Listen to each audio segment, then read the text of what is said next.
সন্ধানলৈ আপোনালোকক আদৰিছোঁ মই দিগন্ত কুমাৰ নাথ সত্যানুসন্ধানৰ মজিয়াত আজি আলোচনা কৰিম বিৰোধীত কেতিয়া হ'ব আসনৰ বিতৰণ এটা গুৰুত্বপূৰ্ণ বিষয় লৈ আমি আলোচনা কৰিবলৈ আগবাঢ়িছোঁ আজি স্বয়ং মুখ্যমন্ত্ৰীয়ে ঘোষণা কৰিছে 15 ফেব্ৰুৱাৰীৰ ভিতৰত তেখেতসকলৰ মিত্ৰজোঁটৰ আসনৰ ভাগ বতৰা হ'ব একে সময়তে আমি লক্ষ্য কৰিছোঁ বিৰোধী মিত্ৰজোঁটৰ কোনো আসনৰ ভাগ বতৰাৰ প্ৰশ্ন নাই কংগ্ৰেছ দলে আৰম্ভ কৰিছে প্ৰাৰ্থী বাছনি প্ৰক্ৰিয়া প্ৰাৰ্থীৰ পৰা তেওঁলোকে আবেদন সংগ্ৰহ কৰিছে একে ধৰণে ৰাইজৰ দলেও প্ৰাৰ্থী বাছনিৰ প্ৰক্ৰিয়া আৰম্ভ কৰিছে এনে সময়ত স্বাভাৱিকতে প্ৰশ্ন উঠিছে প্ৰাৰ্থী বাছনি নোহোৱাকৈ নিৰ্বাচনৰ বাবে কেনে ধৰণে আগবাঢ়িব এই দলসমূহ এনে এটা সময়ত আমি এই গুৰুত্বপূৰ্ণ বিষয়টো লৈ আলোচনা কৰিবলৈ আগবাঢ়িছোঁ বিৰোধীত কেতিয়া হ'ব আসনৰ বিতৰণ এই বিষয়ত আলোচনা কৰিবলৈ আমি আদৰি আনিছোঁ এগৰাকী অসম প্ৰদেশ কংগ্ৰেছৰ মুখপাত্ৰ শ্বাহনৱাজ আহমেদ ডাঙৰীয়া তেখেতৰ দৃষ্টিকোণেৰে বহুখিনি কথা আপোনালোকক ক'ব পাৰিব মই আদৰিছোঁ অসম জাতীয় পৰিষদৰ মুখপাত্ৰৰ দায়িত্বত থকা আৰতি দেৱী তেখেতৰ দৃষ্টিকোণৰ পৰা বহুখিনি কথা ক'ব পাৰিব মই প্ৰথমে শ্বাহনৱাজ আহমেদৰ ওচৰলৈ আহিছোঁ আৰু আহমেদ ডাঙৰীয়াক মই এই কথা সুধিব বিচাৰিছোঁ যে আপোনালোকে প্ৰাৰ্থী বাছনি প্ৰক্ৰিয়া আৰম্ভ কৰিছে আপোনালোকে প্ৰাৰ্থীৰ পৰা আবেদন সংগ্ৰহ কৰিছে 5 জানুৱাৰীৰ পৰা 20 জানুৱাৰী এই সময়সীমাৰ ভিতৰত ইচ্ছুক প্ৰাৰ্থীসকলে আপোনালোকক আবেদন জমা দিব পাৰিব 100টা সমষ্টি আপোনালোকে প্ৰাৰ্থিত্ব গ্ৰহণ কৰা আবেদন গ্ৰহণ কৰি আছে এই সময়ত আপুনি এটা কথা ক'ব নেকি যে বিৰোধী মিত্ৰজোঁটৰ ভৱিষ্যত কি হ'ব বা কেনে ধৰণে আপোনালোকে ভাগ বাতৰা কৰিব এই বিষয়টো যদি স্পষ্ট কৰে আপুনি মই ধন্যবাদ জনাইছোঁ যে আজি এটা খুব গুৰুত্বপূৰ্ণ বিষয় আলোচনাৰ বাবে আগবঢ়োৱা হৈছে বা অসমৰ ৰাইজে নিশ্চয়কৈ এই বিষয়টোলৈ অকণমান উৎকণ্ঠিত হৈ আছে বিৰোধী মিত্ৰজোঁট যি আছে তেওঁলোকে কিদৰে আসনৰ ভাগ বতৰা কৰিব আৰু কিদৰে 2026ৰ নিৰ্বাচনৰ বাবে তেওঁলোক প্ৰস্তুত হ'ব মই কংগ্ৰেছ দলৰ প্ৰতিনিধি হিচাপে এই কথাটো ক'বলৈ পাই ভাল পাম যে আমাৰ দলৰ সন্মানীয় সভাপতি গৌৰৱ গগৈ ডাঙৰীয়া ইতিমধ্যে ঘোষণা কৰিছে যে কংগ্ৰেছ দলে অসমৰ 126টা সমষ্টিৰ ভিতৰত 100টা সমষ্টিত প্ৰতিদ্বন্দ্বিতা আগবঢ়াব যেহেতু আমাৰ বিভিন্ন দলৰ সৈতে ইতিমধ্যে এটা মিত্ৰজোঁট গঠন কৰা হৈছে আৰু স্বাভাৱিকতে 26টা সমষ্টি মিত্ৰজোঁটৰ বাবে এৰি দিয়াৰ এটা পৰিকল্পনা কৰা হৈছে এয়া এটা প্ৰাৰম্ভিক আলোচনাহে এয়া এতিয়াও ফাইনেল কৰা হোৱা নাই যে মূলতঃ 26টা সমষ্টি থাকিব নে 100টা সমষ্টিতকৈ কমিব এই সম্পৰ্কে ফাইনেল যেটো ডিসকাশন এতিয়ালে সম্ভৱপৰ হৈ উঠা নাই কিন্তু দলৰ সভাপতি গৰাকীয়ে ইতিমধ্যে এই কথা ঘোষণা কৰিছে যে 100টা সমষ্টিত আমি আমাৰ প্ৰতিদ্বন্দ্বিতা আগবঢ়াম এতিয়া আমাৰ সহযোগী দল ৰাইজৰ দল আছে বা অসম জাতীয় পৰিষদ আছে তেখেতসকলৰ সৈতে আলোচনা সাপেক্ষে বাকি 26টা যি সমষ্টি আছে এইকেটা সমষ্টিত প্ৰাৰ্থী নিৰ্ধাৰণ কৰা হ'ব আৰু আমাৰ দলৰ ইতিমধ্যে দলীয় ঘোষণা হৈ গৈছে যে 5 জানুৱাৰীৰ পৰা আমাৰ যি আবেদন প্ৰক্ৰিয়া যিসকলে টিকট বিচাৰি আবেদন কৰিব বিচাৰিব তেওঁলোকে 5 জানুৱাৰীৰ পৰা অহা 20 জানুৱাৰীলৈ তেওঁলোকে আবেদন কৰিব পাৰিব আৰু আমি অত্যন্ত উৎসাহী এই কথাটো যে আমাৰ যিসমূহ সমষ্টিৰ কথা উল্লেখ কৰা হৈছে সেই সমষ্টিসমূহত প্ৰাৰ্থিত্ব প্ৰত্যাশীৰ সাংঘাতিক ভিৰ পৰিলক্ষিত হৈছে এই কথাটো আমাৰ বাবে শুভ লক্ষণ অসমৰ সামগ্ৰিক ৰাজনৈতিক পৰিৱেশটোৰ বাবে শুভ লক্ষণ এইবাবে যে নিখন্দেহে ৰাইজে এইবাৰ বিৰোধী ঐক্যমঞ্চক শাসনৰ গাদীত বহাব বিচাৰিছে যাৰ বাবে বিৰোধী শিবিৰত প্ৰাৰ্থিত্ব প্ৰত্যাশীৰ ভিৰটো অস্বাভাৱিকভাৱে বৃদ্ধি পাইছে গতিকে আমি সম্পূৰ্ণ আশাবাদী যে বিৰোধী ঐক্যমঞ্চ আমাৰ সহযোগী যিসমূহ দল আছে সেই সমূহৰ সৈতে আলোচনা সাপেক্ষে আমি এটা ঐক্যমতত খুব সোনকালে উপস্থিত হ'ব পাৰিম আৰু অতি সুন্দৰভাৱে 2026ৰ যেটো নিৰ্বাচনী বৈতৰণী আমি পাৰ হ'ব পাৰিম হয় গুৰুত্বপূৰ্ণ কথা কৈছে শ্বাহনৱাজ আহমেদে মই তেখেতক এইখিনিতে এই প্ৰশ্ন সুধিব বিচাৰো কাৰণ 126টা সমষ্টি আপোনালোকে নিৰ্বাচন খেলিব 100টা সমষ্টিত থাকিব 26টা সমষ্টি আৰু অখিল গগৈ ডাঙৰীয়াই সৌখিদিনা নিজে স্পষ্ট কৰিছে যে 42টা সমষ্টিত তেখেতসকলে নিৰ্বাচন খেলিব আৰু তেখেত এই কথাও কৈছে যে 20 জন ভাল বিধায়ক মোক দিয়ক মই আপোনালোকক এখন ভাল অসম উপহাৰ দিম এনে ধৰণে কথা কৈছে এই 26টা সমষ্টিলৈ আপোনালোকৰ বাকি আন সকল দলৰ মাজত খাম খেলি নহবনে মিত্ৰতা কি চাওক মই এই কথাটোত এটা কথা স্পষ্ট কৰি দিব বিচাৰিছোঁ সেইটো হৈছে যে নিঃসন্দেহে কংগ্ৰেছ এটা বৃহৎ ৰাজনৈতিক দল বিগত সময়ছোৱাত শাসনত আছিল আৰু সেই সূত্ৰে কংগ্ৰেছ দলৰ যিটো গণভিত্তি আৰু কংগ্ৰেছ দলৰ যিটো সংগঠন এইটো গোটেই অসম ব্যাপী আছে আৰু এই কথাটো কোনো নস্যাৎ কৰিব নোৱাৰে যে অসমৰ 126টা সমষ্টিতে কংগ্ৰেছ দলৰ যিটো দুৰ্গ সেইটো সাংঘাতিক ধৰণে মজবুত হৈ আছে আৰু এই ক্ষেত্ৰত ৰাইজৰ দল হওক বা অসম জাতীয় পৰিষদ হওক তেওঁলোকেও যিহেতু সহযোগী দল গতিকে তেওঁলোকৰ আসন বিচৰাটো একো অস্বাভাৱিক কথা নহয় নিঃসন্দেহে তেওঁলোকে দাবী কৰিব পাৰে অখিল গগৈ ডাঙৰীয়া মিত্ৰজোঁটৰ অংশীদাৰ হিচাপে তেওঁ 42খন আসন বা আন তাতকৈ বেছি আসন হয়তো তেওঁ দাবী কৰিব পাৰে কিন্তু আলোচনাটো হ'ব এই কথা যে তেওঁৰ দলৰ গণভিত্তি ক'ত আছে তেওঁৰ দলৰ যি সমষ্টিসমূহত গণভিত্তি আছে বা য'ত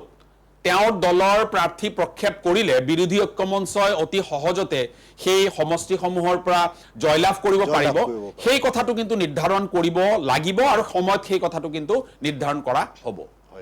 গুৰুত্বপূৰ্ণভাৱে এইখিনি কথা কৈছে আহমেদ ডাঙৰীয়া মই তেখেতক ধন্যবাদ জনাইছোঁ আহিছোঁ আৰতী দেৱীৰ ওচৰলৈ আৰু আৰতী দেৱীৰ জ্ঞাতাৰ্থে মই এই কথা পুনৰ স্পষ্ট কৰিব বিচাৰিছোঁ যে কংগ্ৰেছ দলেও প্ৰাৰ্থী বাছনি প্ৰক্ৰিয়া আৰম্ভ কৰিছে ঠিক তেনেকৈ ৰাইজৰ দলেও আৰম্ভ কৰিছে অসম জাতীয় পৰিষদে কি কৰিছে আপুনি যদি এই বিষয়ে কিছু কথা কয় নমস্কাৰ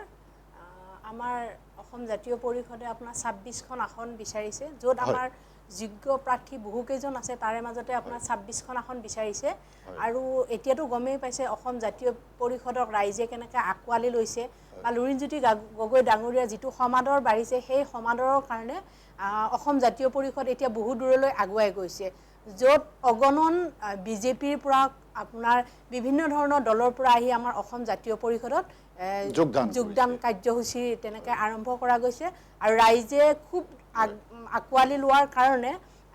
অসম জাতীয় পৰিষদ এতিয়া বহু দূৰ আগুৱাই গৈছে সেইকাৰণে আমি বিচাৰোঁ যে যিটো বিৰোধী ঐক্যমঞ্চ হৈছে সেই বিৰোধী ঐক্যমঞ্চই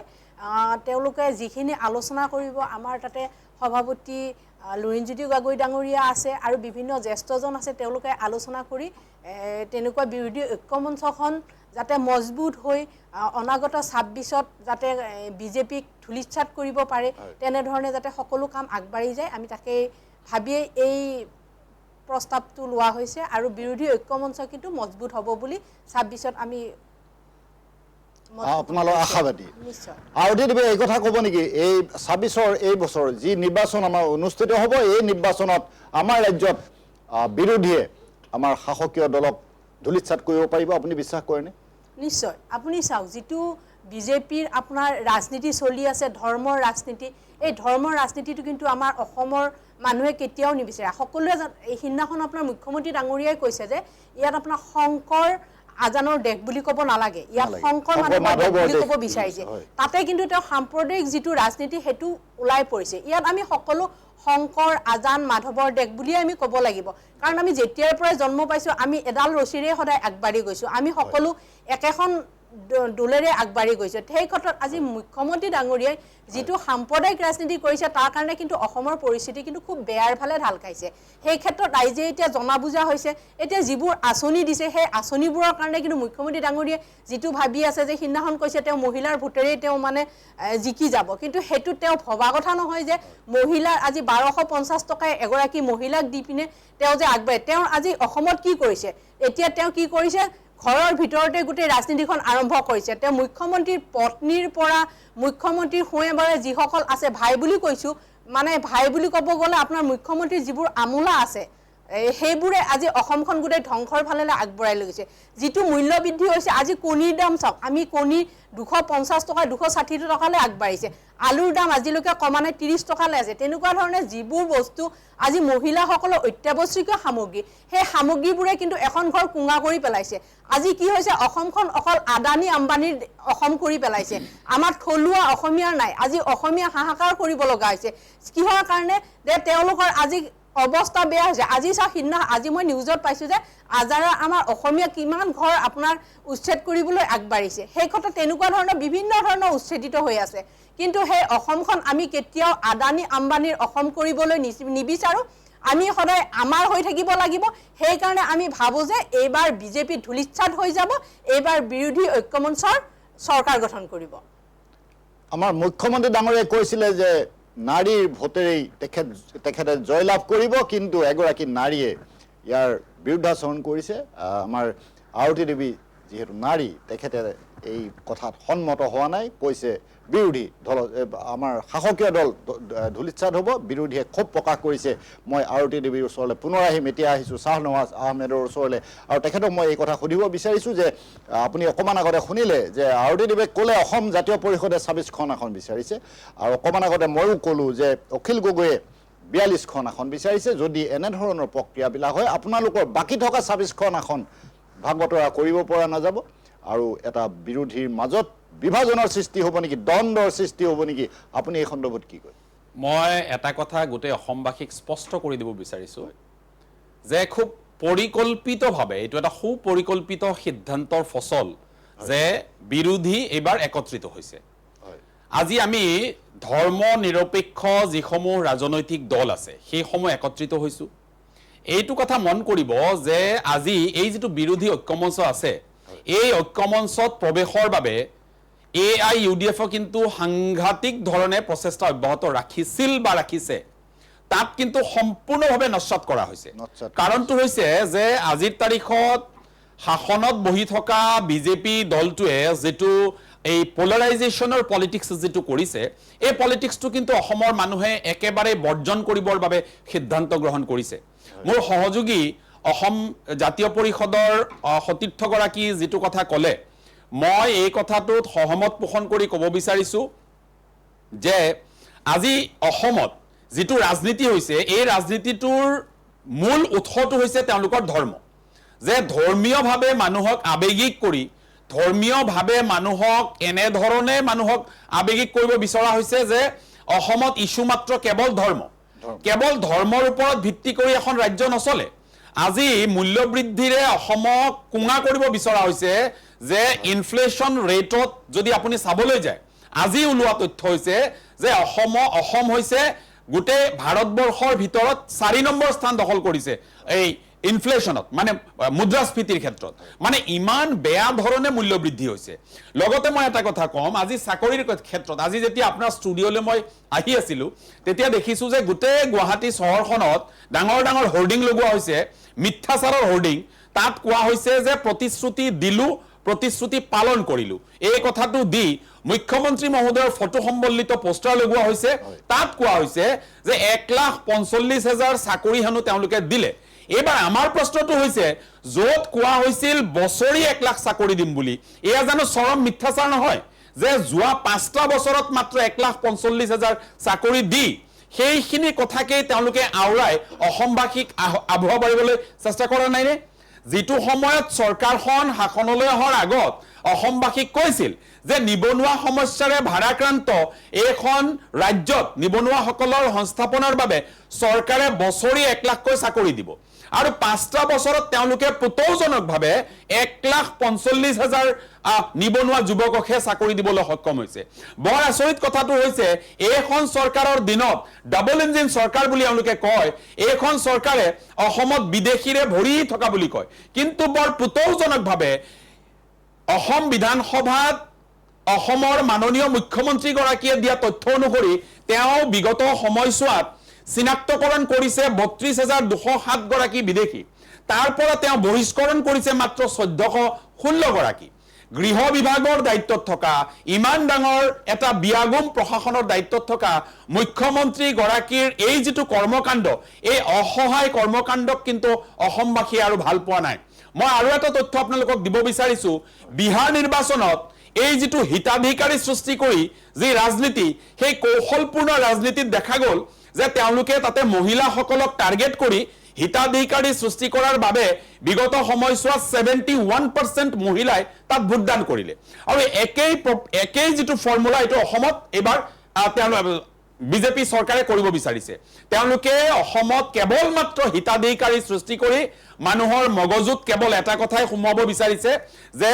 কৰ্মবিমুখ অসমীয়া জাতি হ'ব লাগে অসমীয়া মানুহে কেৱল মাত্ৰ চৰকাৰৰ মুখাপেক্ষী হৈ থাকিব লাগে 1200 টকাৰ বাবে 10000 টকা পাবৰ বাবে আৰু অসমৰ মানুহবিলাকে নিজকে সৰুপা জাতি হিচাপে প্ৰতিষ্ঠা হ'ব লাগে ইয়াৰে এটা ষড়যন্ত্ৰত লিপ্ত হৈছে এইখন বিজেপি চৰকাৰ এইখন বিজেপি চৰকাৰ যদি তেওঁলোক ডাবল ইঞ্জিন চৰকাৰ তেতিয়াহ'লে তেওঁলোকে কিয় আজিৰ তাৰিখত 3 মাহৰ ধন একেলগে মানুহৰ একাউণ্টত সোমোৱাই দি মানুহক প্ৰলোভিত কৰিবলৈ তেওঁলোকে চেষ্টা কৰিছে এই যে এপিজমেন্টৰ যেটো পলিটিক্স এটো কিন্তু অসমত আৰু চলিবলৈ দিয়া নহব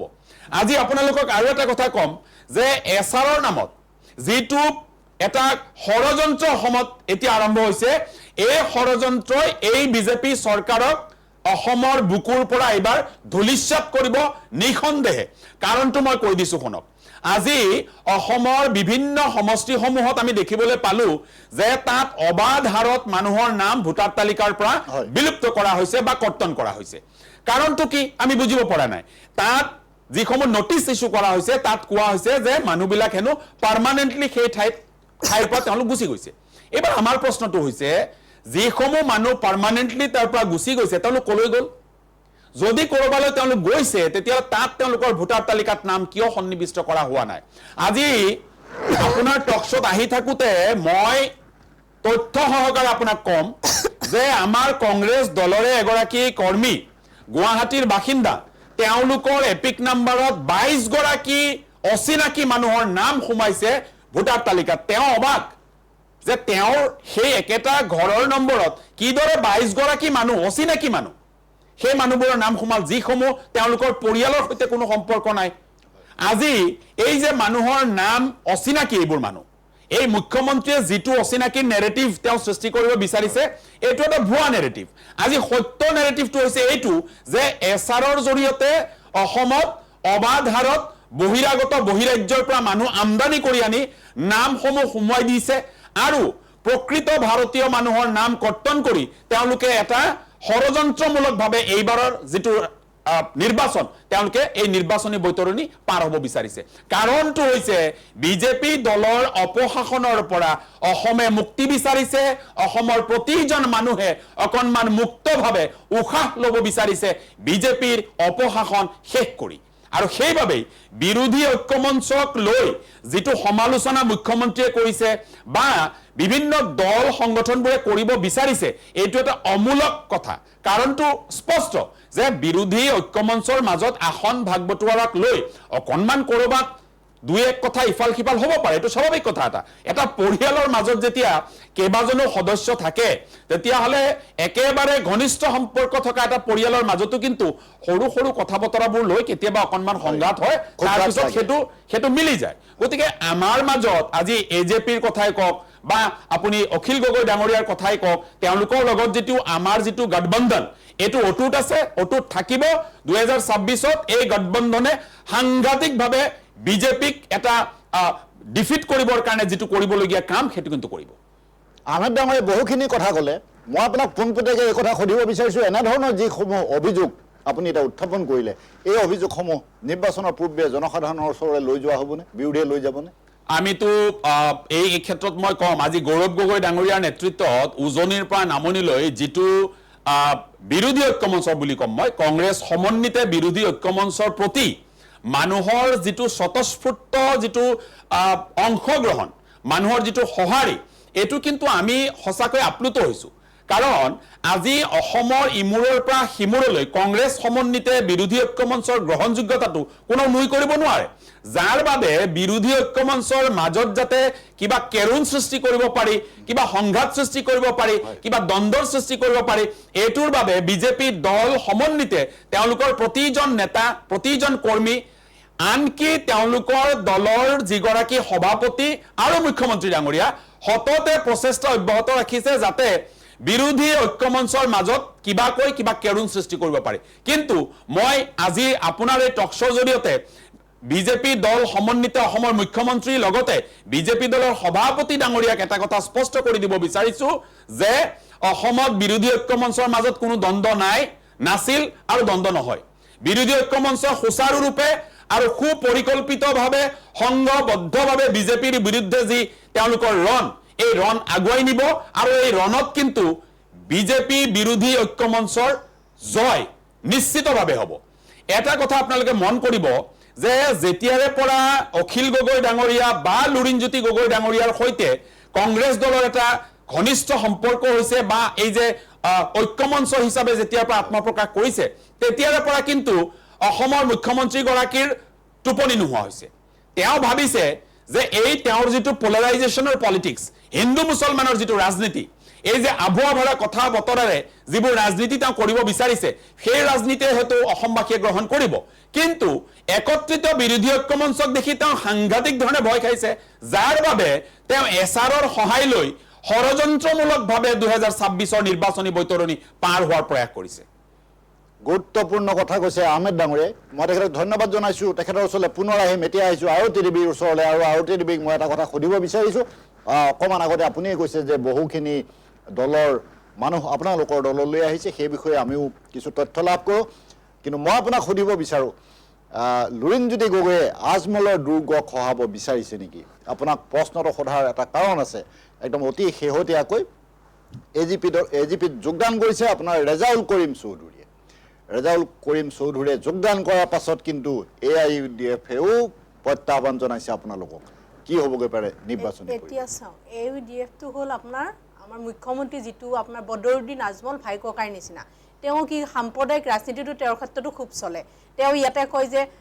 হিন্দু মুছলিম, যেনেকৈ আমাৰ মুখ্যমন্ত্ৰী ডাঙৰীয়াই সদায় সাম্প্ৰদায়িক ৰাজনীতিত থাকে, বদৰুদ্দিন আজমল ডাঙৰীয়াই কিন্তু সেই একেই ৰাজনীতিখনে তেওঁ কৰি বৈতৰণিবোৰ পাৰ হ'বই বিচাৰিলে। এই ৰেজাউল কৰিম ডাঙৰীয়া যে আমাৰ এই অসম জাতীয় পৰিষদত আহিছে, তেওঁ কিন্তু এই সাম্প্ৰদায়িক ৰাজনীতিটো তেওঁ কেতিয়াও নিবিচাৰে। তেওঁ ভাবে যে আমাৰ সকলো হিন্দু মুছলিম সকলো একে ভাই ককাই এনেকৈ ভাবি তেওঁ ৰাজনীতি সদায় আগবাঢ়ি যাব বিচাৰে। আৰু লুৰিণজ্যোতি গগৈ ডাঙৰীয়াৰ যিটো সাম্প্ৰদায়িকতাৰ ৰাজনীতিৰ পৰা তেওঁ আঁতৰি থাকে, তাতে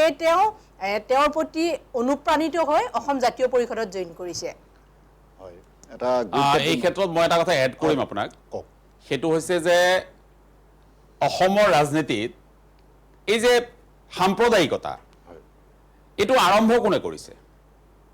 অসমৰ ৰাজনীতিত যদি আজি আমি কওঁ যে বিজেপি দলে সাম্প্ৰদায়িকতাৰ ৰাজনীতি আৰম্ভ কৰিছে,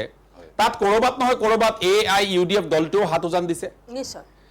আজি আমি কি বিচাৰিছো? বিৰোধী ঐক্যমঞ্চই বিচাৰিছে সাম্প্ৰদায়িকতা বিহীন এখন অসম। আজি অসম জাতীয় পৰিষদ অথবা আপুনি যদি কংগ্ৰেছ দলৰ কথাটো কয়, তেতিয়াহ'লে আমিতো ক'তো হিন্দু মানুহৰ কথা ছেপাৰেটলি কোৱা নাই, আমি মুছলমানৰ কথাটো ক'তো ছেপাৰেটলি কোৱা নাই, আমি গোটেই অসমবাসীৰ কথা একত্ৰিতভাৱে উত্থাপন কৰিব বিচাৰিছোঁ। গোটেই সমস্যাসমূহক আমি অসমবাসীৰ সমস্যা হিচাপে দাঙি ধৰিব বিচাৰিছোঁ। ইয়াত হিন্দুৰ সমস্যা, মুছলমানৰ সমস্যা, এই ধৰণৰ কথা বতৰাবিলাক কোনে কৰিছে? আজি বিজেপিয়ে কৰিছে, ক'ৰবাত নহয় ক'ৰবাত AIUDF দলে কৰিছে। আজি আপুনি চাব AIUDF দলটোৱে এই কংগ্ৰেছ দলৰ সৈতে বা বিৰোধী ঐক্যমঞ্চত ইমান বেছি উঠি পৰি লাগিছে যে তেওঁলোক এই বিৰোধী ঐক্যমঞ্চত তেওঁলোকক সোমোৱাই ল'ব লাগে। আজি বদৰুদ্দিন আজমল ডাঙৰীয়াই ক'ৰবাত নহয় ক'ৰবাত তেওঁ কৈছে যে আমাক যদি তেওঁলোকে লগত নলয়, মানে বিৰোধী ঐক্যমঞ্চ যদি আমাক লগত নলয়, তেন্তে তেওঁলোকো হাৰিব, আমিও হাৰিম। ইয়াৰ অৰ্থটো আপুনি বুজি লওকচোন। তেওঁ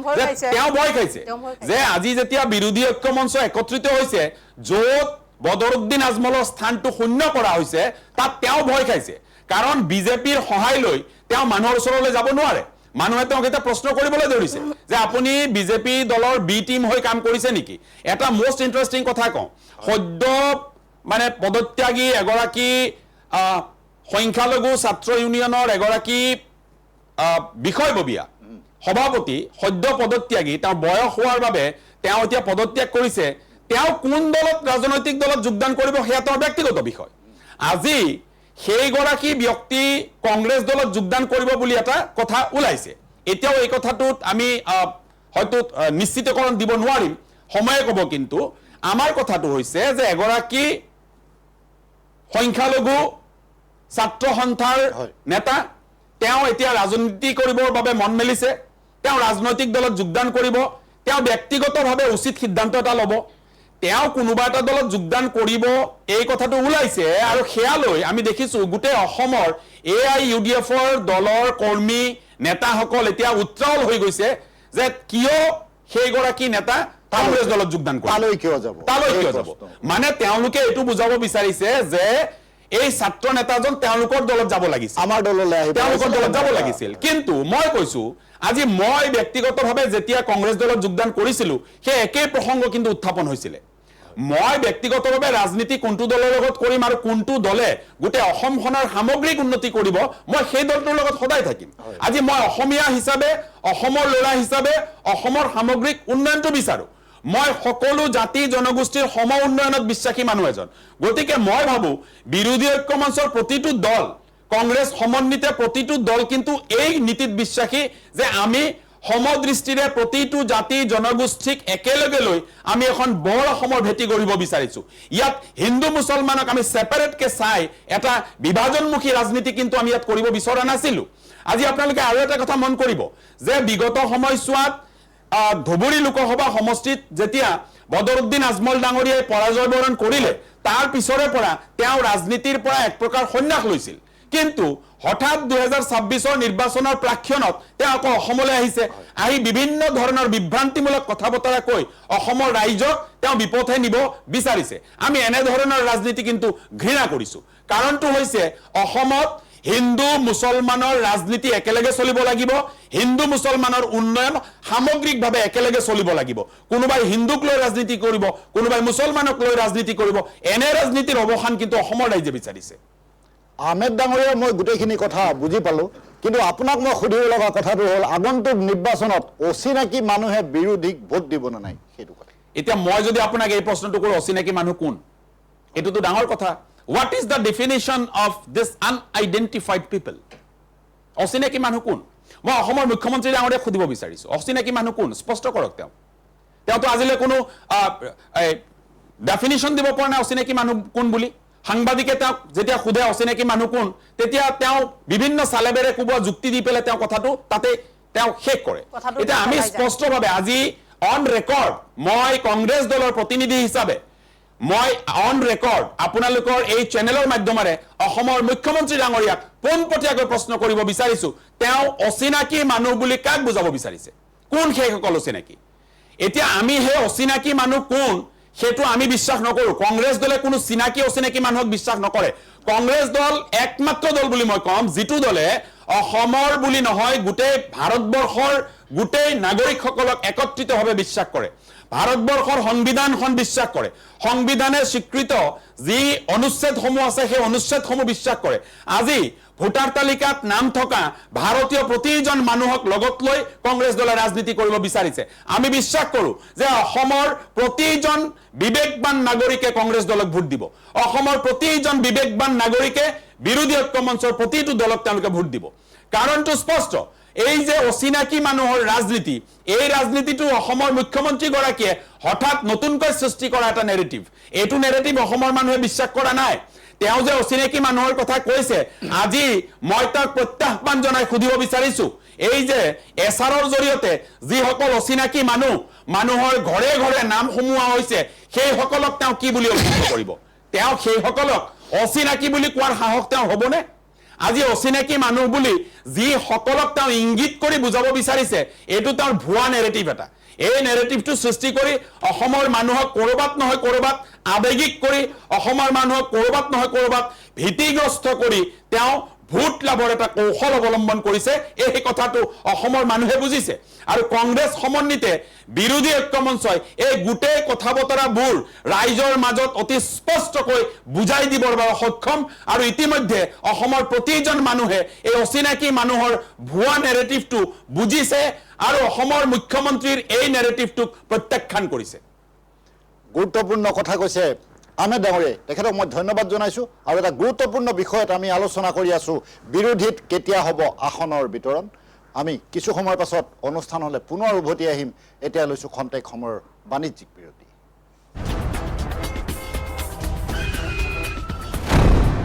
এক্সিডেণ্টৰ পৰা বাচিলা হয়,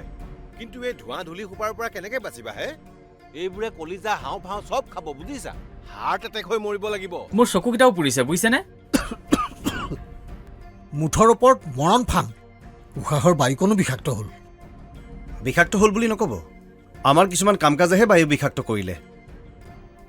প্ৰদূষিত বায়ুৰ ফলত হৃদযন্ত্ৰ, হাওঁফাওঁ, মস্তিষ্ক, যকৃত, বৃক্ক আদি ৰোগত আক্ৰান্ত হোৱাৰ লগতে মৃত্যুৰ কাৰণো হ'ব পাৰে। অঁ আমি তেনে কাম কাজৰ কিবা একোটা হয়, প্ৰদূষণ ৰোধী ব্যৱস্থা ল'ব লাগিব। আহক আমি বায়ু প্ৰদূষণ ৰোধ কৰোঁ। অসম প্ৰদূষণ নিয়ন্ত্ৰণ পৰিষদৰ দ্বাৰা প্ৰচাৰিত। स्कैमर्स की विकेट टपकाने की कोशिशें जारी, क्या होगी समाप्त बल्लेबाजों की पारी? हेलो मैडम, बिजली विभाग से बोल रहा हूँ। इस लिंक पे पैसे भरे वरना बिजली कट जाएगी। बिजली कट जाएगी? बिजली कट जाएगी बोल रहे? टेंशन का माहौल, बल्लेबाज जाल में फंसते हुए। काट दो वैसे भी आज कैंडल लाइट डिनर का प्लान है। कैंडल लाइट आंटी भर दो ना प्लीज। मुंह तोड़ जवाब, कमाल की साझेदारी ने कर दिया स्कैमिंग टीम को परास्त। बी अलर्ट, बी स्कैम से।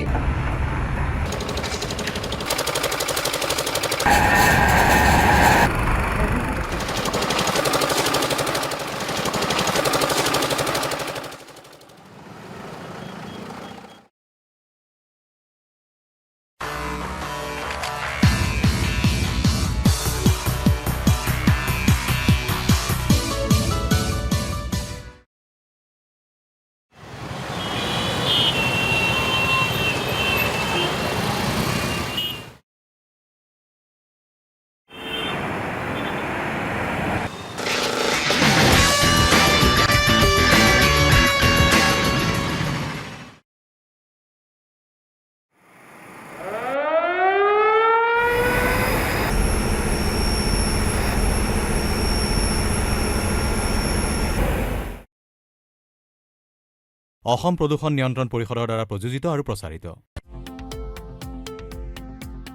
শৰীৰৰ যিকোনো অসুবিধাৰ সন্মুখীন হৈছে নেকি আপুনি?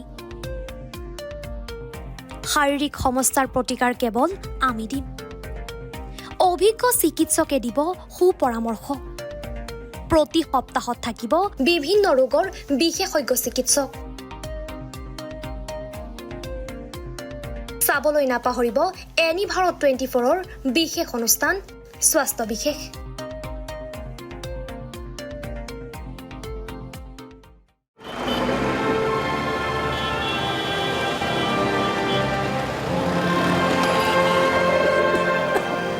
গোটেইখন ধোঁৱা ধোঁৱা হ'ল।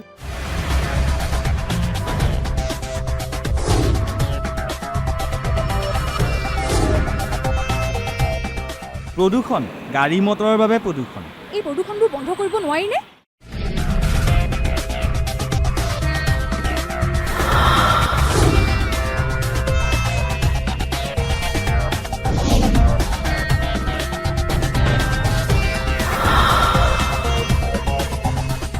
বহু পৰিমাণে কমাব পৰা যায়। এই প্ৰদূষণে কম ক্ষতি কৰিছেনে বাৰু? সেই কথা আমি নিজে নুবুজিলে কোনে বুজাব?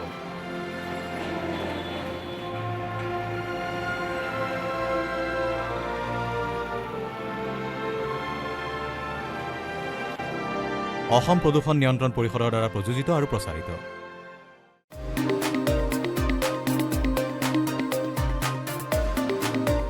আপোনাৰ ঘৰখন আৰু অফিচটো চালে চকুৰ আগুৰি সজাওক। আজি আহক সকলো ধৰণৰ অত্যাধুনিক ফাৰ্নিচাৰৰ বাবে চিটি ফাৰ্নিচাৰ 6 মাইল গুৱাহাটী। আমাৰ ঠিকনা 6 মাইল পাঞ্জাবাৰী ৰোড পুৰবিটাৰীৰ সন্মুখত গুৱাহাটী। আমাৰ যোগাযোগ নম্বৰ 9435013969।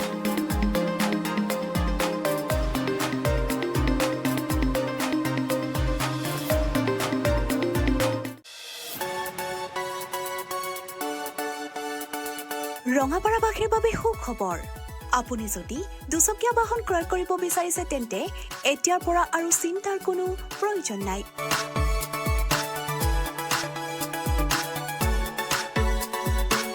আপুনিও আহিব পাৰে DBP associate Bajaj two wheeler ডিলাৰলৈ।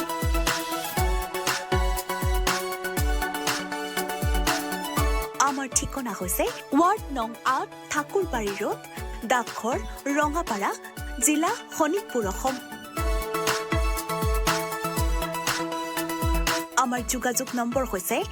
9435707133 আৰু 9707967285।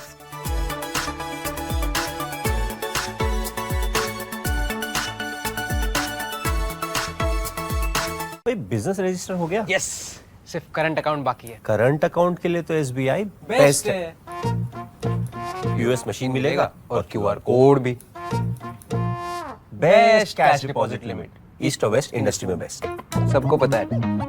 SBI करंट अकाउंट बेस्ट है, सबको पता है।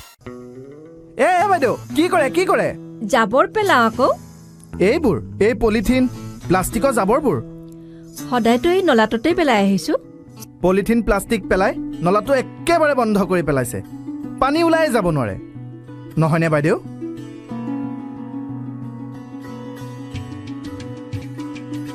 ৰ'ব বাইদেউ ৰ'ব 1 মিনিট ৰ'ব আপুনি জানেনে পলিথিন প্লাষ্টিক পানীত নগলে মাটিটো মিলি নাযায়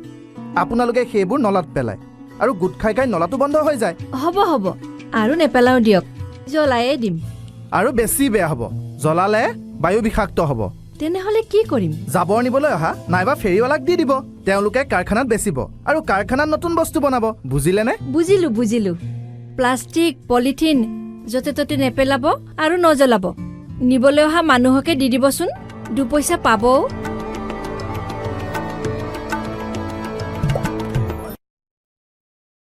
বিৰতিৰ পাছত সত্যানুসন্ধানলৈ সকলোকে পুনৰবাৰ আদৰিছোঁ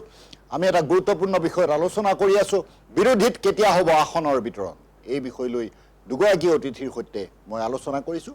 বিভিন্ন নিৰ্বাচন কেন্দ্ৰিক প্ৰসংগও আমাৰ মাজত ওলাইছে মই আহিছোঁ আৰতী দেৱীৰ ওচৰলৈ আৰতী দেৱীক মই এটা কথা সুধিব বিচাৰিছোঁ আজি এই অনুষ্ঠানৰ প্ৰসংগলৈ মই দুগৰাকীমান জ্যেষ্ঠ ৰাজনৈতিক নেতাৰ সৈতে বাৰ্তালাপ কৰিছিলোঁ আৰু তেখেতসকলে মোক এটা কথা স্পষ্ট কৰি কৈছিল যে আমাৰ ফাইনেল চূড়ান্ত সিদ্ধান্ত নোহোৱা পৰ্যন্ত আমাৰ দলৰ ফালৰ পৰা এই সন্দৰ্ভত আমি আসন সন্দৰ্ভত একো কথা মন্তব্য প্ৰকাশ কৰিব নোৱাৰোঁ এনেধৰণৰ বিৰোধীৰ মাজত কিবা নেতৃত্বই কিবা নিৰ্দেশনা দিয়া আছে নেকি আপুনি কি কয় আমাৰ তেনেকুৱা কোনো কথা এতিয়ালৈকে ওলোৱা নাই যে আসন ভাগ বতৰুৱা নকৰালৈকে আমাৰ দলৰ পৰা কিবা কথা ওলাব নোলাব তেনেকুৱা ধৰণৰ বৰ্তমান মুহূৰ্তলৈকে আমি একো খবৰ পোৱা নাই বা তেনেকুৱা কথা আমাৰ একো জনোৱা হোৱা নাই এনেকুৱা ধৰণৰ কোনো ধৰণৰ কথা আপোনালোকৰ মাজত আলোচনা হোৱা নাই আমাৰ অনুষ্ঠানৰ বিৰতিৰ পূৰ্বে আমাৰ আহমেদ ডাঙৰীয়াই কিছুমান কথা কৈছিলে তাৰ ভিতৰতে 3 মাহৰ ধন সোমোৱাই দিয়া এনেধৰণৰ প্ৰসংগ কিছুমানো তেখেতে উল্লেখ কৰিছিলে আপুনি এই ক্ষেত্ৰত কি কয় চাওক এতিয়া মহিলাসকলক যে অৰুণোদয় আঁচনি দি আছে তাত আমাৰ ক'বলগীয়া একো নাই কাৰণ সেয়া কোনো বিজেপিৰ দলৰ পৰা ঘৰৰ পৰা দিয়া নাই সেইবোৰ আমাৰ মহিলাসকলে পাইছে তাত আমাৰ ভাল লাগিছে কিন্তু এইটো নহয় যে এগৰাকী মহিলাৰ কাৰণে 1250 টকা এটা যথেষ্ট নহয় যেহেতু এতিয়া মূল্যবৃদ্ধিয়ে ৰাইজক কুঙা কৰি পেলাইছে আৰু এই 1250 টকাৰ এখন ঘৰ কেতিয়াও নচলে মুখ্যমন্ত্ৰী মহোদয় ডাঙৰীয়াই যে মুখ্যমন্ত্ৰী মহোদয়ে কৈছে যে এইবাৰ তেওঁ মহিলাৰ ভোটেৰে তেওঁ जितु बैतरणी पार हब मैं नाभाबू जे एगराकी महिलाय 1250 टका पोৱাৰ পিছত বিজেপি দলক ভোট দি তেওঁলোকক আকৌ জিকাই লৈ আমি যিখিনি এতিয়া কষ্ট ভোগ কৰিব লগা হৈছে আপোনাৰ সেই আকৌ সেই দিনটোলে যাকে মহিলাসকল কেতিয়াও আগবাঢ়ি নাযাব এতিয়া চাওক মুখ্যমন্ত্ৰীৰ পত্নীয়ে কি কৰিছে আপোনাৰ হাজাৰ হাজাৰ কোটি টকাৰ মাটি লৈছে তেওঁ বিভিন্ন ধৰণৰ ইন্ডাষ্ট্ৰি খুলিছে তেনেকুৱা ধৰণৰ বিভিন্ন ধৰণৰ কাম কৰি আছে আমাৰ মহিলাসকলক কি কৰিছে সাধাৰণভাৱে 1250 টকা আদায় দি সামান্য পুঁজি এটা যিটো 1250 টকাৰে এগৰাকী মহিলা দিনটো নচলে আপোনাৰ চাব বস্তুৰ চাউলৰ দাম দালিৰ দাম মিঠাতেলৰ দামে আকাশলম্বী দাম বাঢ়ি গৈছে এটা পাকঘৰত সোমোৱাৰ পিছত আপুনি চিন্তা কৰিব লাগিব যে আজি ঘৰখন কেনেকৈ চলাই নিও তেনেকুৱা ক্ষেত্ৰত 1250 এটা দি তেওঁ যে বৈতৰণী এখন পাৰ হ'ব খুজিছে খুব মানে হেতু লজ্জাজনক কথা তেওঁ মহিলাসকলক কি বুজাব বিচাৰিছে যে মহিলাসকলক তেওঁ সামান্য এটা ধন দি সেই মহিলাসকলক তেওঁ ভোট লৈ ফেলা তেওঁ আকৌ মহিলাসকলক প্ৰলোভন দি দি জিকা মানে তেওঁ জিকি যাই থাকিব কিন্তু হেতু নহয় আৰু যে উদ্যমিতা আঁচনিখন দিছে উদ্যমিতা আঁচনি কি কৰিছে তেওঁ 10000 টকা দিছে সদায় মিটিং সদায় মহিলাসকলক ওট দৌৰাইছে টোত নিয়াইছে তাৰ পিছত হিন্নাখন কি কৈছে যত উদ্যমিতা আঁচনিখনৰ চেক বিতৰণ কৰিব মহিলাসকল কি বিহু নাচিব যাব নেকি তেওঁলোকৰ এনেকুৱা কৈছে যে ৰঙা ব্লাউজ পিন্ধিব মেখেলা এনেকুৱা পিন্ধিব চাদৰ এনেকুৱা লিব কি মহিলাসকল এনেকুৱা ভাবিছে যে মহিলাসকলক তেওঁ বিহু নাচিবলৈ কোনোবাত লৈ যাব তাত মহিলাসকলক নচুৱাব এনেকুৱা ধৰণে মুখ্যমন্ত্ৰীয়ে দেখুৱাব বিচাৰিছে মই হেতু কেতিয়াও নিবিচাৰো আমাৰ সাধাৰণ সহজ সৰল মহিলাসকলক তেওঁ সন্মান প্ৰদৰ্শন কৰক সন্মানভাৱে যিখিনি কৰে সন্মান দি মহিলাসকলক উচিতভাৱে যিবিলাক প্ৰশিক্ষণ দিয়ক, য'ত ইণ্ডাষ্ট্ৰীত প্ৰশিক্ষণ দি মহিলাসকল লাভান্বিত হ'ব, তেনেকুৱা ধৰণৰ সুবিধাবোৰ দিয়ক। কিন্তু এই সামান্য পইচাৰ পুঁজি কিছুমান দি মহিলাসকলক তেওঁ যিটো কৰিছে, সেই মহিলাসকলে এতিয়া বুজি পাইছে। কিন্তু যিহেতু এইটো চৰকাৰ বুজিছে, তাত আমাৰো তাতে সেই আছে যে তেওঁলোকে লওক, কাৰণ সেয়া কোনো মুখ্যমন্ত্ৰীৰ ঘৰৰ পৰা দিয়া নাই, বিজেপিৰ কোনো ঘৰৰ পৰা দিয়া নাই। সেইবোৰ চব আজি আমাৰ ইঠাইৰ পৰা সিঠাইৰ পৰা যিমান সেই লৈ আছে, চব আমাৰ পইচাৰে লৈ আছে। আৰু আপোনাৰ চাওক, উদ্যমিতা আঁচনিখন মুখ্যমন্ত্ৰীয়ে হঠাৎ কিয় আজি জানুৱাৰী মাহত দিছে? ফেব্ৰুৱাৰীত ফেব্ৰুৱাৰীত যে আমাৰ এই ঘোষণা কৰিম বুলি কৈছে মুখ্যমন্ত্ৰীয়ে, সেইকাৰণে কি তেওঁ জানুৱাৰীত এইবোৰ উদ্যমিতা আঁচনি দিছে। অৰুণোদয় আপোনাৰ 10,000 নে 8,000 টকা তেওঁ ঘোষণা কৰিছে। 8,000 টকা ফেব্ৰুৱাৰী 10 তাৰিখে দিম বুলি কৈছে। ইমান দিনে তেওঁ কি শুই বহি আছিল যে উদ্যমিতা আঁচনিৰ মহিলাসকলে পোৱা নাই? অৰুণোদয় তেওঁ 8,000 টকা ইমান দিনে কিয় দিয়া নাছিলে? মই ভাবোঁ যে এইসকল আমাৰ সহজ সৰল মহিলাসকলে সকলো কথা বুজি চাওক, বুজি পিনে এইবাৰ বিৰোধী ঐক্যমঞ্চক জিকাই নি আমি তেওঁলোকৰ কাৰণে সদায় আছোঁ। আৰু এই যে আপোনাৰ ৰাজনীতিখন কৰিছে হিন্দু মুছলিম এইবোৰৰ পৰা আমি আঁতৰি থাকি এখন সুস্থ সবল বাতাবৰণৰ ৰাজনীতিৰে আমি জীয়াই থাকিব বিচাৰোঁ। আউদেৱীক ধন্যবাদ জনাইছোঁ। মই আহমেদ ডাঙৰীয়াক এটা কথা এইখিনিতে সুধিব বিচাৰোঁ, কাৰণ আমাৰ আউদেৱীয়েও কিছুমান অভিযোগ ইয়াত উত্থাপন কৰিছে, আৰু শেহতীয়াভাৱে আমিও কিছুমান বস্তু চাই আছোঁ। শেহতীয়াকৈ প্ৰধানমন্ত্ৰী ডাঙৰীয়া আহিছে, গৃহমন্ত্ৰী ডাঙৰীয়া আমাৰ ৰাজ্যলৈ আহিছে, আমাৰ গুৱাহাটীলৈ আহিছে বা বটদ্ৰৱালৈ আহিছে, এনেধৰণে বিভিন্ন ঠাইলৈ গৈছে, নামৰূপলৈ গৈছে। কিন্তু আপুনি এটা কথা কওঁতে মই ইয়াৰ মাজতে সোমাই যাওঁ, আপোনাৰ প্ৰধানমন্ত্ৰী যেতিয়া আহিছিলে কিন্তু আমাৰ হাৰ্থব জুবিন গাৰ্গ ডাঙৰীয়া সমাধি ক্ষেত্ৰলৈ কিন্তু তেওঁ এবাৰো নগ'ল। সেইটো কাৰণে আমাৰ খুব দুখ লাগিছে, কাৰণ আমাৰ জুবিন গাৰ্গ অকল অকল জুবিন গাৰ্গে নহয়, গোটেই অসমৰ হিয়াৰ আমঠু। কিন্তু তেওঁৰ কি এবাৰো জুবিন গাৰ্গ সমাধি ক্ষেত্ৰলৈ যাবলৈ তেওঁ মনত নপৰিলে? বা বিজেপিৰ যিখিনি কৰ্মকৰ্তা আছিলে বা মুখ্যমন্ত্ৰী ডাঙৰীয়াই কেতিয়াও তেওঁ এবাৰ জুবিন ক্ষেত্ৰলৈ মনত পেলাই নিদিলেনে? এনেকুৱা কাৰণত আমি বিচাৰোঁ যে আপোনাৰ প্ৰধানমন্ত্ৰী আহিছিলে, নৰেন্দ্ৰ মোদী ডাঙৰীয়া আহিছিলে, অকল ৰাইজৰ পৰা ভোট বিচাৰিবলৈ আহিছিলে। তেওঁ ৰাইজৰ মৰম বা অসমবাসীৰ মৰম তেওঁ বুজি নাপালে, কাৰণ অসমীয়া সদায় হাৰ্থব জুবিন গাৰ্গৰ হিয়াত সোমাই আছিলে। এবাৰ যদি তেওঁ মনত থাকিল হয়, অসমবাসীলৈ মনত থাকিল হয়, তেতিয়াহ'লে তেওঁ জুবিন গাৰ্গ সমাধি ক্ষেত্ৰলৈ এবাৰ গ'ল হয়। গুৰুত্বপূৰ্ণ অভিযোগ আউদেৱীয়ে উত্থাপন কৰিছে। অৱশ্যে এগৰাকী প্ৰধানমন্ত্ৰীৰ নিৰাপত্তাজনিত বহুখিনি কথা থাকে, গতিকে আমি সেই বিষয়টো ইয়াত নাপাতোঁ। মই আহমেদ ডাঙৰীয়াক পোনপটীয়াকৈ এই কথা সোধোঁ যে নিৰ্বাচনৰ দিন চমু চাপি অহাৰ লগে লগে এনেধৰণে প্ৰকল্প উদ্ঘাটনৰ জোৱাৰ উঠিছে নেকি? আপুনি কি কয়? এটা কথা ক'বই লাগিব, সেইটো হৈছে যে বিগত সময়ছোৱাত বিজেপি দলটোৱে তেওঁলোকে যে 2026ত নিৰ্বাচনী বৈতৰণিটো পাৰ হ'ব নোৱাৰিব, এই কথাটো তেওঁলোকে ইতিমধ্যে তেওঁলোকৰ অন্তৰাত্মাত তেওঁলোকে গম পাইছে। যাৰ বাবে তেওঁলোকে এতিয়া আঁচনিৰ চমক, হিতাধিকাৰীসকলক 3 মাহৰ ধন একেলগে দিয়া বা বিভিন্ন প্ৰকল্পসমূহ, আধৰুৱা প্ৰকল্পসমূহক তেওঁলোকে সম্পূৰ্ণ কৰি ৰাইজক উপহাৰ হিচাপে দেখুৱাই তেওঁলোকে বাহ ল'ব বিচাৰিছে বা এটা চমক সৃষ্টি কৰিব বিচাৰিছে। এতিয়া কথাটো চাব যে যিটো সময়ত অহা 27 বা 28 ফেব্ৰুৱাৰীৰ ভিতৰত নিৰ্বাচনৰ দিন ঘোষণা কৰা হ'ব, আৰু সেই সময়ত সেই দিনটোৰ প্ৰাক্ষণত হঠাৎ চৰকাৰ এইদৰে তৎপৰ হৈ পৰাৰ কাৰণটো কি? কাৰণটো এটাই যে তেওঁলোকে অসমৰ ৰাইজক দেখুৱাব বিচাৰিছে যে আঁচনি তেওঁলোকে কিমান কৰিলে। আচল প্ৰশ্নটো হৈছে যে তেওঁলোকে কিমানজন নিবনুৱাক নিযুক্তি দিলে। এইবোৰ প্ৰশ্নহে তেওঁলোকে ৰাইজক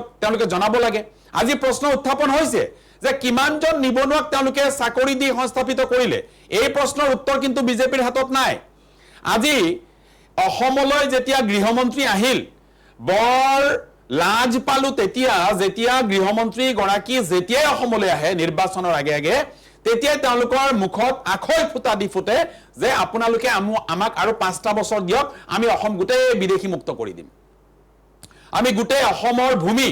বিদেশীৰ অবাধ বিচৰণস্থলী হোৱাৰ পৰা ৰক্ষা কৰিম। এইবাৰ আমাৰ প্ৰশ্নটো হৈছে, কেন্দ্ৰত তেওঁলোকৰ চৰকাৰ আছে, যি সময়ত গৃহমন্ত্ৰী গৰাকীয়ে এই কথাটো অসমত কৈ থৈ গ'ল, সেই সময়ত এই যে কাঁটাতাৰৰ যি বেৰ আছে, ভাৰত বাংলা সীমান্তৰ কাঁটাতাৰৰ যিটো বেৰ আছে, সেই বেৰৰ প্ৰায় 569 কিলোমিটাৰ এতিয়াও উন্মুক্ত, তাত কাঁটাতাৰৰ বেৰেই নাই। এই যে আভুৱাটো ভাৰি আছে যে আমি বিদেশী মুক্ত কৰিম, কাঁটাতাৰৰ বেৰ এখন সম্পূৰ্ণ কৰিব নোৱাৰা গৃহমন্ত্ৰীগৰাকীয়ে যেতিয়া আহি কয় অসমক বিদেশীমুক্ত কৰিম তেতিয়া হাঁহি উঠা কথা এটা এইটো এতিয়া তেওঁলোকে এইবোৰ কথা ৰাইজে তেওঁলোকৰ সন্মুখত তুলি ধৰিছে ৰাইজে এইবোৰৰ উত্তৰ বিচাৰিছে তেতিয়াই তেওঁলোকে আঁচনি দি তেওঁলোকে চমক সৃষ্টি কৰিব বিচাৰিছে মই আৰু এটা কথা কৈছো আজি মহিলাসকলক বিভিন্ন ধৰণে প্ৰলোভিত কৰি তেওঁলোকে ৰাজনীতি কৰিব বিচাৰিছে আজি এই যে মহিলা উদ্যমিতাই হওক বা অৰুণোদয়ে হওক বিভিন্ন আঁচনিৰ ধনসমূহ যে বিতৰণ কৰা হৈছে মই সুধিব বিচাৰিছো বিজেপি দলক বা অসমৰ মুখ্যমন্ত্ৰী এই যে আজি ইলেক্ট্ৰনিক মাধ্যমৰ যুগত যি সময়ত সকলোবোৰ কথা বতৰা অনলাইন হৈছে সেই সময়ত সেই হিতাধিকাৰীসকলক কিয় তেওঁলোকৰ ধনসমূহ অনলাইন যোগে তেওঁলোকৰ বেংক একাউণ্টত সোমোৱাই দিয়াৰ ব্যৱস্থা কৰা হোৱা নাই তেওঁলোকক ধন দিয়াৰ নামত গ্ৰামাঞ্চলৰ মহিলাসকলক বৰ কষ্ট ভোগ কৰাই তেওঁলোকক জমৰ যাতনা ভোগাই তেওঁলোকক সভালৈ আহিবলৈ বাধ্য কৰোৱা হৈছে য'ত অসমৰ মুখ্যমন্ত্ৰী সমন্বিতে বিজেপি দলৰ নেতাসকলে ডিঙিৰ শিৰ ফুলাই অসমৰ মানুহক কিছুমান মিথ্যাচাৰ তেওঁলোকে কৈ গৈছে এইবোৰতো বেয়া কথা আজি যদি তেওঁলোকৰ সদিচ্ছা আছিল আজি যদি তেওঁলোকে মহিলাসকলক সঁচাকৈ সন্মান কৰে যদি তেওঁলোকে সঁচাকৈ মহিলাসকলক তেওঁলোকে এটা উদ্যমী এটা নাৰী শক্তি হিচাপে চাবলৈ বিচাৰে তেন্তে কিয় তেওঁলোকে সেই মহিলাসকলৰ একাউণ্টত ধনসমূহ অনলাইন কৰি পেলাই দিবৰ সাহস নকৰে তেওঁলোকে এই চেকখন দিবৰ বাবে তেওঁলোকে কিয় মহিলাসকলক টানি বাধ্য কৰোৱাই তেওঁলোকে সভাসমূহলৈ লৈ আহে আজি বিভিন্ন গোটসমূহক আত্মসহায়ক গোটেই হওক বা বিভিন্ন গোটসমূহক টাৰ্গেট দিয়া হৈছে যে ইমান মানুহ কিন্তু সভালৈ অনা হ'ব নহলে কিন্তু এই আঁচনিৰ পৰা নাম কৰ্তন কৰা হ'ব আৰু নাম কৰ্তনৰ ভয়ত আঁচনি নোপোৱাৰ ভয়ত বহু মহিলাই বাধ্য হৈ ৰোগাক্ৰান্ত অৱস্থাতো বহু মহিলা কিন্তু সেই সভাসমূহলৈ যাবলগীয়া পৰিস্থিতি এটা হৈছে ভীতিগ্ৰস্ত কৰা হৈছে তেওঁলোকক ভীতিগ্ৰস্ত কৰা হৈছে চাওক গাঁৱৰ এগৰাকী মহিলাৰ বাবে 1250 টকাই হওক বা 1000 টকাই হওক অকনমান ডাঙৰ বিষয় এটা কিন্তু তেওঁলোকে সেই ধনটো পাবৰ বাবে এই যে সভালৈ দৌৰি যাবলগীয়া হৈছে এয়া জানো মহিলাসকলক অপমান কৰা হোৱা নাই আজি মই আৰু এটা কথা আপোনালোকক ক'ব বিচাৰিছো এই যে আঁচনিসমূহৰে যে প্ৰলোভন যিটো কৰি থকা হৈছে সেই প্ৰলোভন কৰি থকাৰ সময়ত আমি অসমৰ ৰাইজক জনাব বিচাৰিছো এই ধন বিজেপিৰ তেওঁলোকৰ দলীয় পুঁজিৰ পৰা দি থকা হোৱা নাই বিজেপি এটোলৈ বৰ বেছি হুলস্থুল কৰাৰ দৰকাৰ নাই কাৰণটো হৈছে অসমক ঋণগ্ৰস্ত তালিকাৰ শীৰ্ষ পৰ্যায়লৈ লৈ গৈছে এইখন বিজেপি চৰকাৰে এইখন বিজেপি চৰকাৰে অসমত ঋণ লৈ গোটেই অসমৰ আজি এটা শিশু জন্ম হলে বৰ লাজ লাগে আমাক ক'বলৈ বৰ দুখ পাওঁ ক'বলৈ যে অসমৰ এটা শিশু জন্ম হলে এতিয়া 42,000 টকাৰ ঋণৰ বুজালৈ অসমত এটা শিশু জন্ম হয় আৰু প্ৰতিজন মানুহৰ মূৰত এইদৰে ঋণৰ বুজা এইদৰে ঋণগ্ৰস্ত ৰাজ্যখনৰ তালিকাত তেওঁলোকে নাম অন্তৰ্ভুক্ত কৰি এতিয়া তেওঁলোকে ৰেকৰ্ড কৰিবলৈ গৈ আছে সেই টকাৰে হিতাধিকাৰী সৃষ্টি কৰা হৈছে কেৱল মাত্ৰ ভোটৰ বাবে কেৱল মাত্ৰ বিজেপিৰ জয় জয়কাৰ কৰিবৰ বাবে অসমৰ ৰাইজ ইমান বুৰ্বক নহয় অসমৰ ৰাইজ ইমান মূৰ্খ নহয় যে ৰাইজৰ কৰৰ টকাৰে হিতাধিকাৰী সৃষ্টি কৰি বিজেপিৰ জয় জয়কাৰ এই বিৰোধীয়ে কিন্তু এবাৰ হ'বলৈ নিদিয়ে অসমবাসীয়ে হ'বলৈ নিদিয়ে গুৰুত্বপূৰ্ণ অভিযোগ আনিছে আহমেদ ডাঙৰীয়াই মই তেখেতৰ কথাখিনি মই বুজি পাইছোঁ কিন্তু মই আপোনাক এটা কথা সুধিব বিচাৰোঁ কাৰণ ভোটাৰ তালিকাৰ SR স্পেচিয়েল ৰিভিজন ইতিমধ্যে সম্পন্ন হৈছে আৰু আপোনাৰ খচৰা তালিকা ওলাইছে ভোট চুৰিৰ কথা আছে ইয়াত কাৰণ আমাৰ বাহিৰৰ ৰাজ্যসমূহৰ বতৰাও আমি গম পাওঁ যদি ভোট চুৰি প্ৰক্ৰিয়াৰে আমাৰ শাসকীয় দল জয়লাভ কৰে নিৰ্বাচনত তেতিয়া বিৰোধী কি কৰিব আমাৰ দলৰ সন্মানীয় নেতা ৰাহুল গান্ধী ডাঙৰীয়াই গোটেই ভাৰতবাসীৰ সন্মুখত বিজেপি চৰকাৰে বা বিজেপি দলৰ যেটো তেওঁলোকৰ ষড়যন্ত্ৰ ভোট চুৰিৰ যেটো ষড়যন্ত্ৰ হেতু উন্মোচিত কৰিছে আৰু হেয়া সত্য প্ৰমাণিত হৈছে আৰু অসমতো হেয়া নিখণ্ডে সত্য প্ৰমাণিত হ'বলৈ গৈ আছে উত্তৰাখণ্ড মধ্যপ্ৰদেশ মহাৰাষ্ট্ৰ আৰু শেহতীয়াকৈ বিহাৰৰ নিৰ্বাচনত সাংঘাতিক ধৰণে ভোট চুৰি কৰি বিজেপি দল শাসনলৈ আহিছে এই কথা জল পটকৈ স্পষ্ট হৈছে তাত বিজেপি দলে কৰবাত নহয় কৰবাত আজি ইলেকশন কমিশন অফ ইণ্ডিয়াৰ পৰা মদত পাইছে যাৰ বাবে তেওঁলোকে তেনেকুৱা কৰিবলৈ সাহস পাইছে সেই একেই প্ৰক্ৰিয়া আজি অসমত অৱলম্বন কৰিব বিচৰা হৈছে আজি অসমৰ আটাইতকৈ ডাঙৰ বিষয়টোৱে হৈছে এই SRৰ মাধ্যমত যি খচৰা ভোটাৰ তালিকা, যিটো খচৰা ভোটাৰ তালিকা যিটো প্ৰস্তুত কৰা হৈছে, তাত অবাধ হাৰত যি ধৰণে অচিনাকি মানুহৰ নাম সন্নিৱিষ্ট কৰা হৈছে, বৈধ ভাৰতীয় মানুহৰ নাম কৰ্তন কৰা হৈছে, অজুহাত দিয়া হৈছে যে মানুহবোৰৰ ক'ৰবাত তেওঁলোক বেলেগ জেগালৈ গৈছে বাবে নাম কৰ্তন কৰা হৈছে। এইবাৰ মই সুধিছো যে এজন গুৱাহাটীৰ বাসিন্দা তেওঁ ক'বই নোৱাৰে যে তেওঁৰ ঘৰৰ নম্বৰৰ লগত কোনোবা বেলেগ বেলেগ মানুহৰ নাম সন্নিৱিষ্ট কৰি তাত ভোটাৰ তালিকাত তেওঁলোকৰ নাম সংলগ্ন কৰা হৈছে। অথচ ঘৰৰ মালিকজনে, যিজন ঘৰৰ প্ৰকৃত মালিক, তেওঁ ক'বই নোৱাৰে যে এইসকল ক'ৰ। এই প্ৰশ্নবোৰৰ সদুত্তৰ এই আমাৰ মুখ্যমন্ত্ৰী ডাঙৰীয়াৰ হাতত আছেনে, বিজেপিৰ সভাপতিৰ হাতত আছেনে? আজি বৰ আচৰিত কথা যে আজি অখিল গগৈ ডাঙৰীয়াই যিটো অভিযোগ কৰিছে যে বিজেপি সভাপতি গৰাকীয়ে যিটো যোৱা 4 তাৰিখে তেওঁলোকৰ যিটো ভিডিঅ' কনফাৰেন্সিং কৰি তেওঁলোকে যিটো এটা মিটিং কৰিছিলে, জুম মিটিং বা গুগল মিটিং, তাত যি ভয়ংকৰ তথ্য অখিল গগৈ ডাঙৰীয়াই ফাদিল কৰিছে, এই কথাৰ স্পষ্টীকৰণ দিবলৈ আজি বিজেপি দলৰ সাহস নাই। বিজেপি দলে সাহসিকতাৰে সেই কথা নস্যাৎ কৰিব পৰা নাই যে তাত ভয়ংকৰভাৱে ষড়যন্ত্ৰ কৰা হৈছে মানুহৰ নাম কৰ্তন কৰাৰ, আৰু ভয়ংকৰভাৱে ষড়যন্ত্ৰ কৰা হৈছে মানুহৰ নাম অন্তৰ্ভুক্ত কৰাৰ। এই ষড়যন্ত্ৰৰে তেওঁলোকে অসমত 26ৰ নিৰ্বাচনী বৈতৰণি পাৰ হ'ব বিচাৰিছে। তেওঁলোকে হিতাধিকাৰী সৃষ্টি কৰি চালে,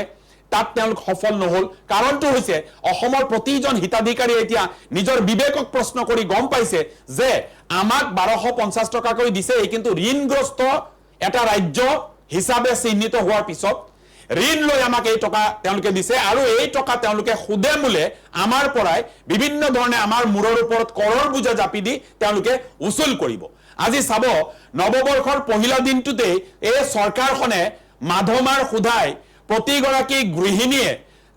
পাকঘৰলৈ যাওঁতে যিটো গেছৰ চিলিণ্ডাৰ তেওঁলোকে ব্যৱহাৰ কৰে, তাত নতুনকৈ 111 টকাকৈ বৃদ্ধি কৰা হৈছে। কাৰণটো কি? নৱবৰ্ষত এই নেকি বিজেপি চৰকাৰৰ অসমৰ ৰাইজৰ প্ৰতি বা ভাৰতবৰ্ষৰ ৰাইজৰ প্ৰতি উপহাৰ? তাৰ পিছতো বিজেপিয়ে ক'বনে এইটো জনতাৰ চৰকাৰ বুলি? মূল্য বৃদ্ধিৰে গোটেই দেশবাসীক জ্বলা যন্ত্ৰণা খুৱাইছে। আজি অসমতেই গোটেই অসমবাসীয়ে এই যিটো জমৰ যাতনা ভুগিছে মূল্য বৃদ্ধিৰ নামত, তাত আকৌ বিজেপিয়ে মানুহৰ ভোট আশা কৰাটো তেওঁলোকৰ বাবে এটা আশা কৰিব পাৰেনে? তেওঁলোকে নিশ্চয় নোৱাৰে। গতিকে বিজেপিয়ে কথাবোৰ বুজি পাইছে, যাৰ বাবে বিজেপি দল এতিয়া শৰণাপন্ন হৈছে ক'ত? যে ষড়যন্ত্ৰ কৰি কিদৰে ভোটাৰ তালিকাত অকণমান ইফাল সিফাল কৰি ভোট চুৰি কৰি কিদৰে অসমত তেওঁলোকে শাসনত থাকিব পাৰে, তাৰ বাবে তেওঁলোকে চিন্তা কৰিছে। কিন্তু এটা কথা মনত ৰখাটো ভাল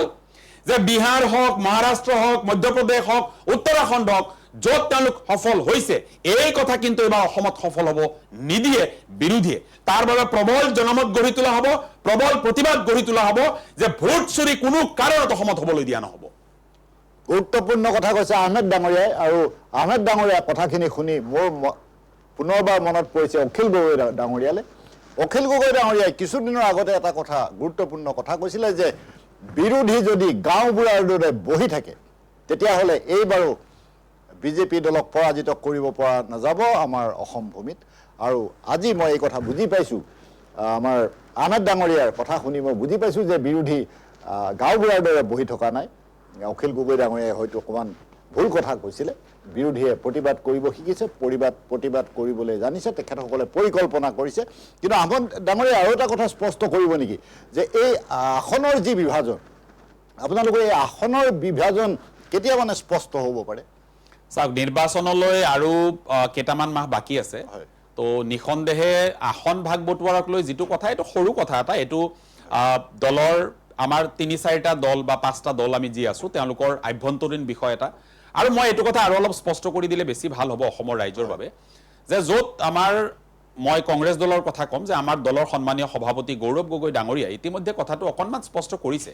হয়তো তাত অকণমান বঢ়া টুটা ক'ৰবাত হ'ব পাৰে, সেয়া দলে নিঃসন্দেহে এটা উচিত সিদ্ধান্ত ল'ব। আৰু তাত মই ভাবোঁ আজি মোৰ সহযোগী সতীৰ্থ যিগৰাকী আছে তেওঁলোকৰ দলেও তাত সহমত পোষণ কৰিব। আজি আলোচনা সাপেক্ষে অখিল গগৈ ডাঙৰীয়াও তাত সহমত পোষণ কৰিব। গতিকে এইটো এটা দলৰ আভ্যন্তৰীণ বিষয় বা বিৰোধী ঐক্যমঞ্চৰ আভ্যন্তৰীণ বিষয়, আৰু এইটোক লৈ আমাৰ বিজেপি দল বা তেওঁলোকে বৰ বেছি চিন্তা কৰাৰ প্ৰয়োজন নাই। তেওঁলোকে নিজৰ চিন্তাটো কৰক, কাৰণ অসমৰ ৰাইজৰ বৰ বিৰাট বেছি প্ৰত্যাহ্বানৰ সন্মুখীন তেওঁলোকে এবাৰ হ'বলৈ গৈ আছে। আৰু কিছুমান অঞ্চলত আপোনালোকে দেখিব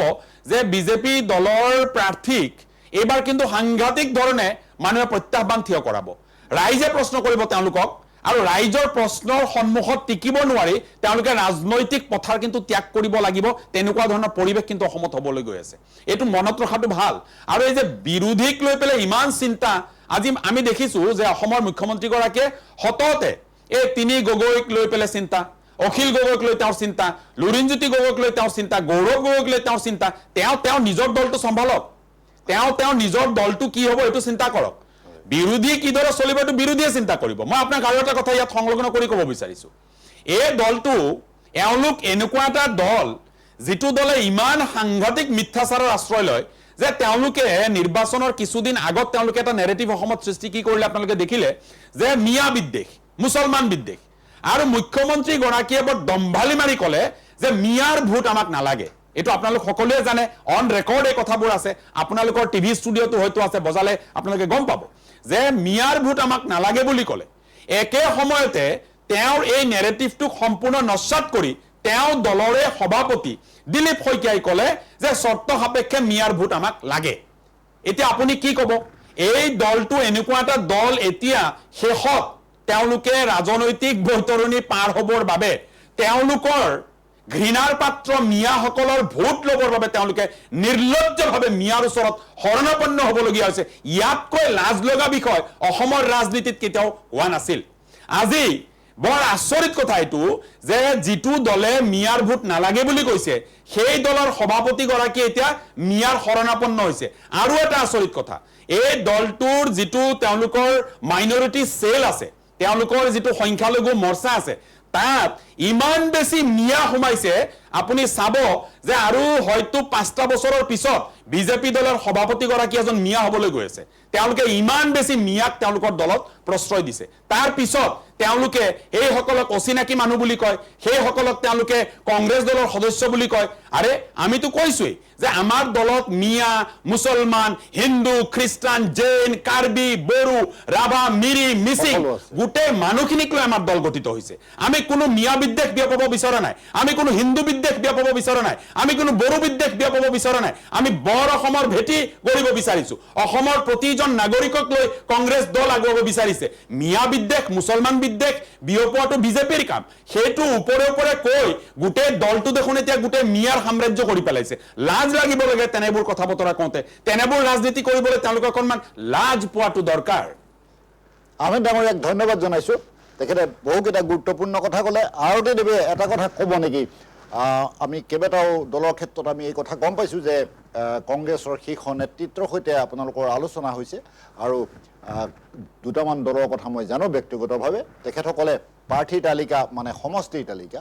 দাখিল কৰিছে আপোনালোকৰ দলৰ ফালৰ পৰা তেনেধৰণৰ কিবা প্ৰচেষ্টা চলোৱা হৈছে নেকি আপুনি আমাৰ দলৰ পৰা তেনেকুৱা প্ৰচেষ্টা চলি আছে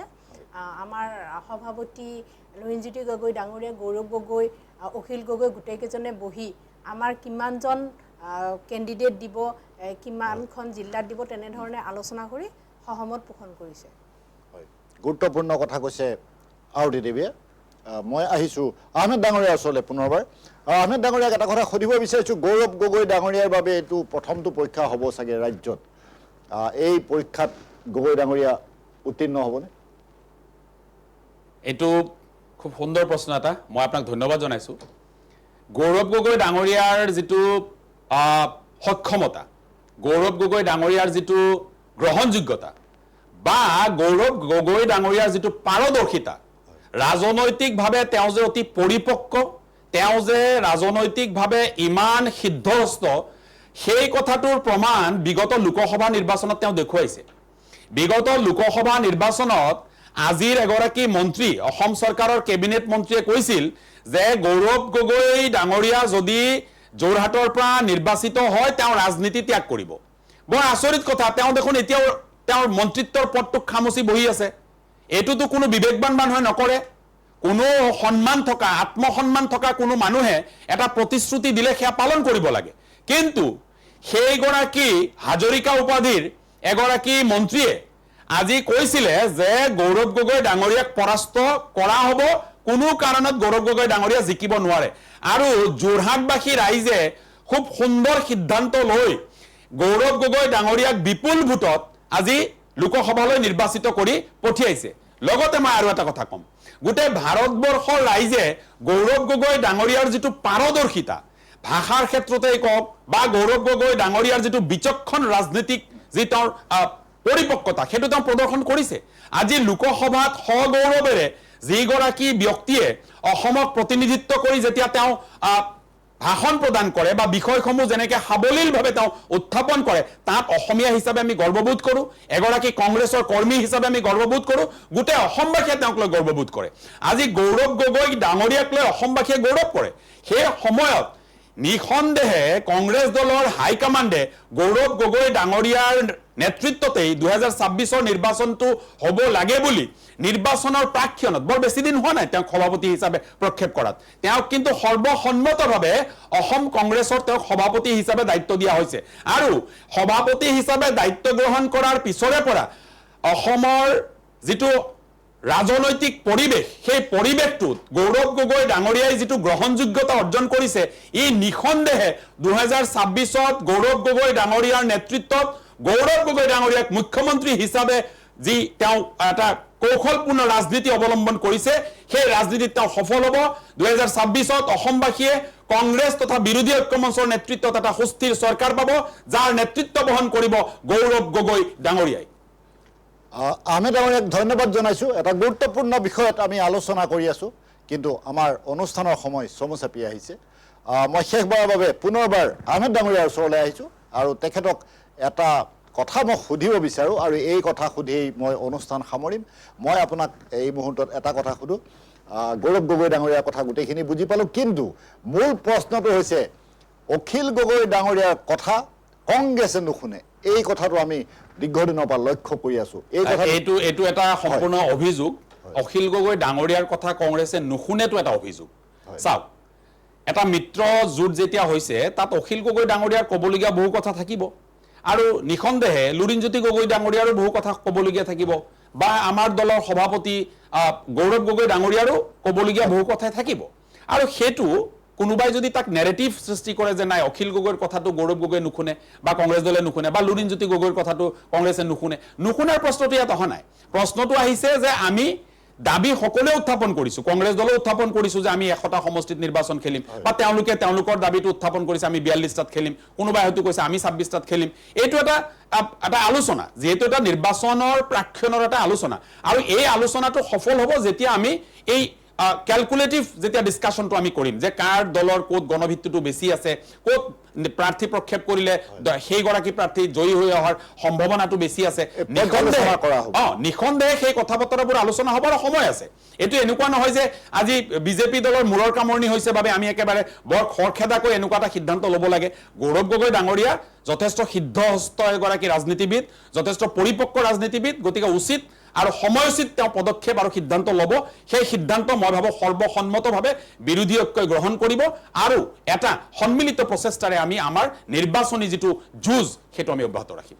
আহমেদ ডাঙৰীয়াক ধন্যবাদ জনাইছোঁ তেখেতে বহুকেইটা গুৰুত্বপূৰ্ণ কথা আপোনালোকক ক'লে মই ধন্যবাদ জনাইছোঁ আৰতি দেৱীক আৰু ধন্যবাদ জনাইছোঁ আপোনালোকক এই অনুষ্ঠান ইমান সময় উপভোগ কৰাৰ বাবে এনেধৰণৰ অন্যান্য অনুষ্ঠান আৰু বিশদ বা বাতৰিৰ বাবে চাই থাকিব এনি ভাৰত 24 এতিয়া অনুষ্ঠানৰ পৰা বিদায় লৈছোঁ ভালে থাকিব